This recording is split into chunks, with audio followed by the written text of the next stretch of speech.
teman-teman semuanya, selamat datang di podcast kita. Hari ini kita mau ngobrol sesuatu yang deket banget sama kehidupan kita, tapi kadang luput dari perhatian. Nah, judul podcast kali ini yaitu dari Puskesmas untuk Indonesia. Di tengah luasnya wilayah Indonesia, dari kota besar hingga pelosok desa, ada satu tempat yang selalu menjadi harapan pertama masyarakat ketika mereka membutuhkan pelayanan kesehatan. Tempat itu mungkin sederhana, bangunannya tidak selalu megah, namun perannya sangat besar. Itu biasa kita sebut dengan nama puskesmas. Nah, puskesmas sendiri itu bukan sekedar fasilitas kesehatan. Dia merupakan simbol nyata hadirnya negara di tengah masyarakat. Di sanalah biasanya bayi pertama kali mendapatkan imunisasi, di sana juga ibu hamil memeriksa kandungannya, dan di sana juga masyarakat mendapatkan edukasi tentang hidup sehat. Dan tanpa kita sadarin, setiap pelayanan yang diberikan di puskesmas adalah wujud komitmen negara untuk melindungi seluruh masyarakat Indonesia.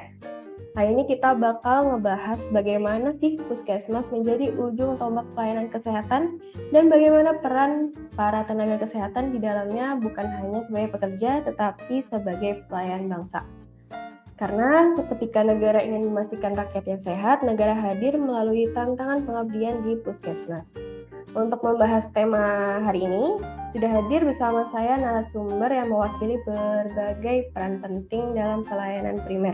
Yang pertama ada seorang dokter puskesmas yang tiap hari berada di garis depan pelayanan medis dan menjadi tumpuan masyarakat dalam mendapatkan pemeriksaan dan pengobatan. Di sini ada Dr. Bagas sebagai dokter yang menjadi narasumber kita kali ini. Kemudian ada perawat yang tidak hanya merawat pasien, tetapi juga mendampingi ibu dan anak serta menjadi sahabat kesehatan masyarakat. Di sini perawat kita ada Kak Aida.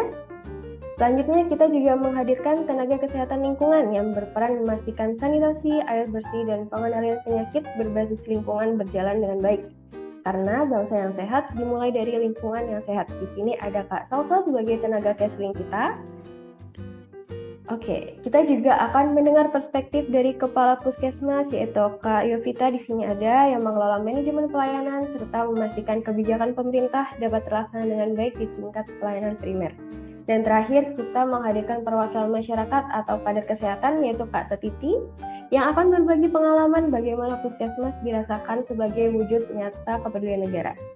Melalui diskusi ini, kita ingin melihat bahwa nasionalisme hari ini tidak selalu tentang simbol dan seremoni, tapi nasionalisme bisa hadir dalam bentuk pelayanan yang tulus, profesional, dan merata. Oke, kita mulai diskusinya. Kita mulai dari dokter. Sebagai dokter sendiri, mengapa puskesmas disebut sebagai ujung tombak pelayanan kesehatan nasional? Dipersilakan. Oke, terima kasih sebelumnya pertanyaannya. Kenapa puskesmas bisa disebut sebagai ujung tombak pelayanan kesehatan nasional? Karena semua dimulai dari sini. Di semua wilayah pasti akan memiliki puskesmas yang mana semua pelayanan kesehatan itu dimulai. Puskesmas adalah layanan primer yang mana kami adalah kontak pertama masyarakat dengan sistem kesehatan.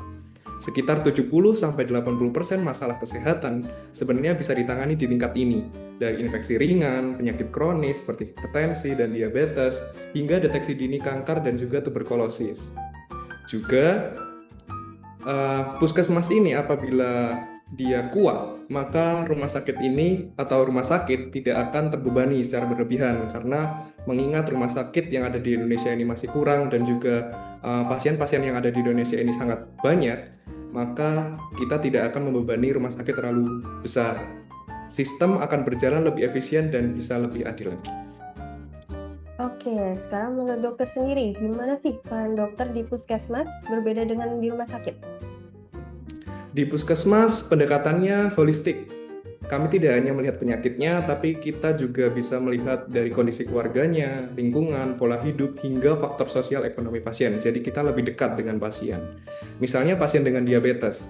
Kami tidak hanya memberi obat, tetapi juga edukasi seperti pola makan, aktivitas fisik, bahkan berdiskusi dengan keluarganya agar mendukung perubahan gaya hidup ke depannya. Kami juga aktif melakukan screening ke masyarakat, ke posbindu, kunjungan rumah, pemeriksaan di sekolah, dan lain sebagainya. Karena mencegah itu lebih baik lebih berdampak daripada mengobati. Seperti itu. Oke, berarti dengan statement dokter tadi bisa disimpulkan kalau misalkan puskesmas itu jadi simbol hadirnya negara ya? Ya, tentu. Karena negara tidak menunggu rakyatnya sakit parah dulu. Jadi di sini puskesmas atau negara hadir lebih awal melalui imunisasi, melalui penyuluhan, melalui deteksi dini, dan kami juga menjadi gerbang sistem jaminan kesehatan melalui BPJS Kesehatan yang artinya siapapun bisa mendaftar dan tanpa harus takut dengan biaya yang besar. Nah, disitulah rasa keadilan muncul dan negara muncul. Oke, terima kasih dokter, jawabannya bagus banget ya. Kita lanjut ke narasumber selanjutnya. Kita ada perawat, ada Kak Aida.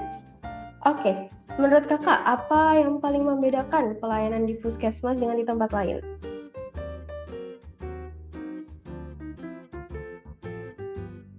Iya, baik. Terima kasih pertanyaannya, Mbak Salsa. Jadi saya setuju ya sama yang tadi disampaikan sama Dokter Bagas bahwa yang membedakan pelayanan di puskesmas dengan di pelayanan kesehatan lain itu kaitannya dengan kedekatan emosional.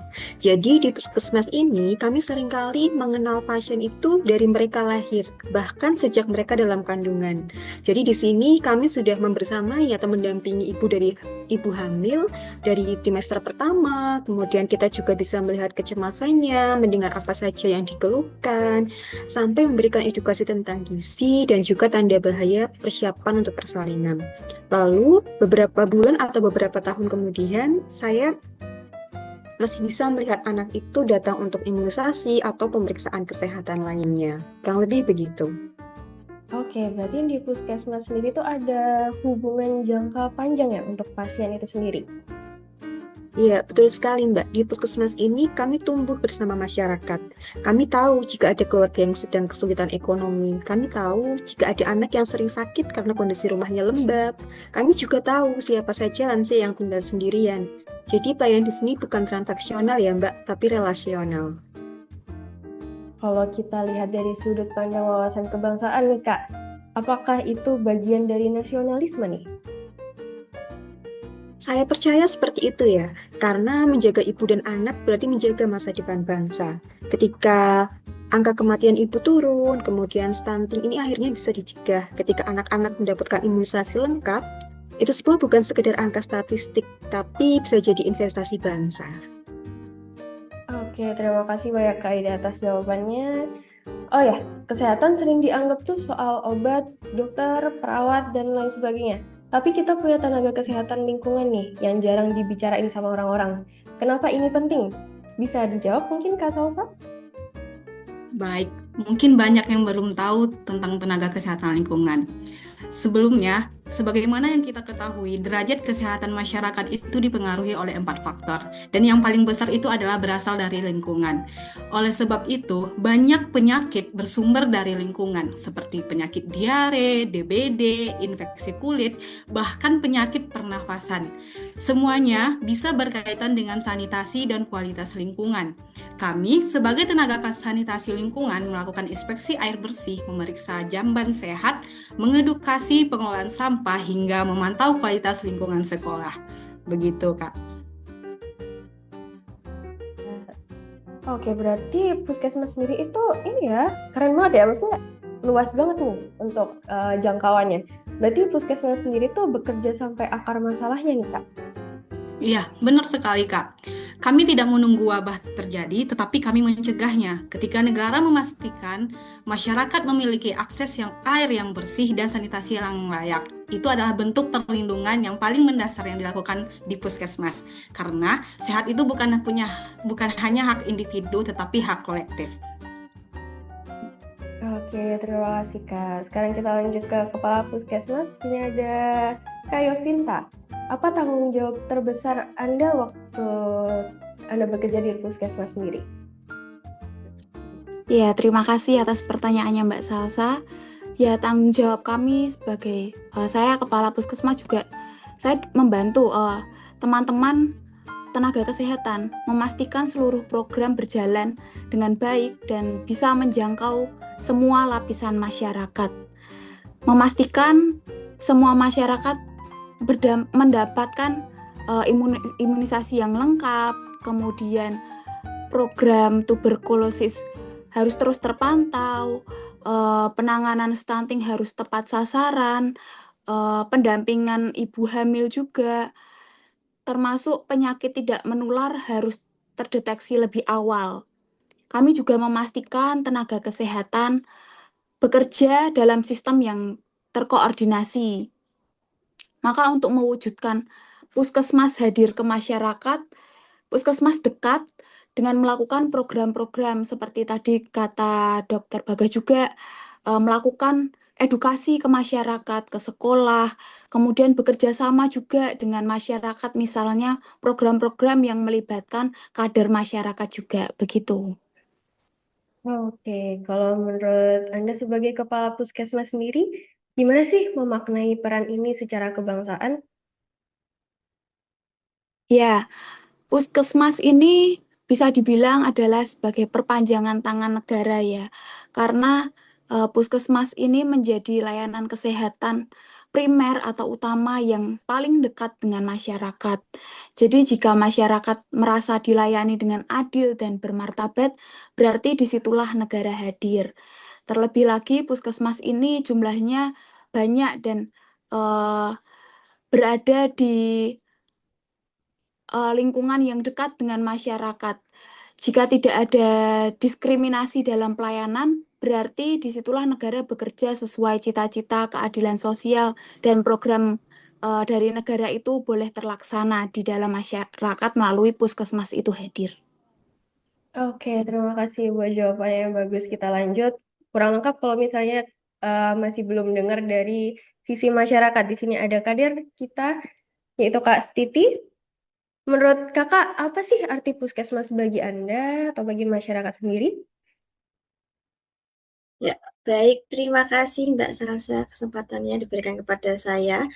Saya sebagai kader masyarakat di tempat saya, itu merasa puskesmas itu semakin dekat dengan kita, karena sekarang programnya apalagi yang cek kesehatan gratis, terus bisa pendaftaran online. Jadi tuh sekarang kita lebih dipermudah untuk mengakses kesehatan di puskesmas.